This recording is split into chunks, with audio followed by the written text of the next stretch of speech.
2026 சட்டசபை தேர்தலில் தமிழகத்தில் எத்தனை முனை போட்டி நிலவப் போகிறது? நீங்கள் கணிக்கும் கூட்டணி கணக்குகள் என்ன என்பது குறித்து எமது செய்தியாளர் பவித்ரகுமார் எழுப்பிய கேள்விகளுக்கு பல்லாவரம் பகுதி மக்கள் தெரிவித்த கருத்துக்களை பார்க்கலாம். இப்போதைக்கு மும்முனை போட்டி தாங்க அமையும். அந்த மும்முனை போட்டிகளில் டிவிகே, அதிமுக, டிஎம்கே மூணு முனை போட்டி. இதில் கூட்டணிகள் அமைஞ்சுது அப்படின்னு சொன்னால் டிவிகே கூட்டணிகள் மிகப்பெரிய ஒரு பலனை இது பண்ணணும் அப்படின்னு சொன்னால் இதர கட்சிகளை எல்லாம் டிவிகே ஒன்றா சேர்க்கணும். இந்த வாட்டி ஒரு மும்முனை தேர்தல் தான் இருக்கும்னு நினைக்கிறேன். ஏன்னா இப்போது நம்மளுக்கே தெரியுது, ஆப்வியஸாக பார்த்தா டிவிகே அண்ட் டிஎம்கே தான் கொஞ்சம் ஆக்டிவாக இருக்காங்க எல்லாத்துலேயும். ஸோ அதனால அவங்க ரெண்டு பேருக்குள்ளே போட்டி கொஞ்சம் ஜாஸ்தியாக இருக்கும். ஏடிஎம்கே இருக்கும், அதனால ஒரு மும்முனை தேர்தல் மாதிரி இருக்கும்னு நினைக்கிறேன். ரெட்டையில சின்னன்னு பார்த்தீங்கன்னா அது இபிஎஸ் கிட்ட மட்டும்தான் இருக்கு.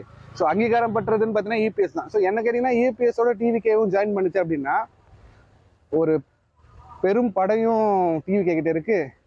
ஒரு நல்ல பிராண்டான ஒரு பெரிய கட்சியாகவும் இதுக்கு முன்னாடி இத்தனை வருஷமான எக்ஸ்பீரியன்ஸ் ஏடிஎம்கே கிட்ட இருக்கு. ஸோ எக்ஸ்பீரியன்ஸும் இந்த புதுமையான ஒரு படையும் சேர்ந்ததுன்னா ஒரு நல்ல ஆட்சி அமையுன்றது என்னோட கருத்து. தாவேகாவுக்கும் திமுக தான் நேரடி போட்டி இருக்கும்.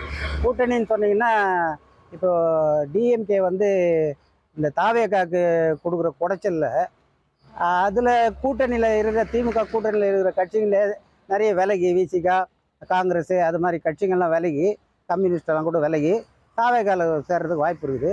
எப்படியா இருந்தாலும் ரெண்டு முனை போட்டு தான், ரெண்டு முனை. ஆனால் இவங்க கூட்டணி வைக்காமல் விஜய் நின்னார்னா கொஞ்சம் ரொம்ப டஃப்பாக இருக்கும்.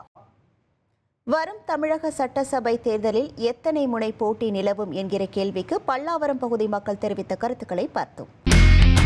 இனி செல்லும் இடமெல்லாம் செய்தி. தந்தி டிவியின் வாட்ஸ்அப் சேனலை ஃபாலோ பண்ணினா செல்ல இருக்கும் இடமெல்லாம் செய்தி.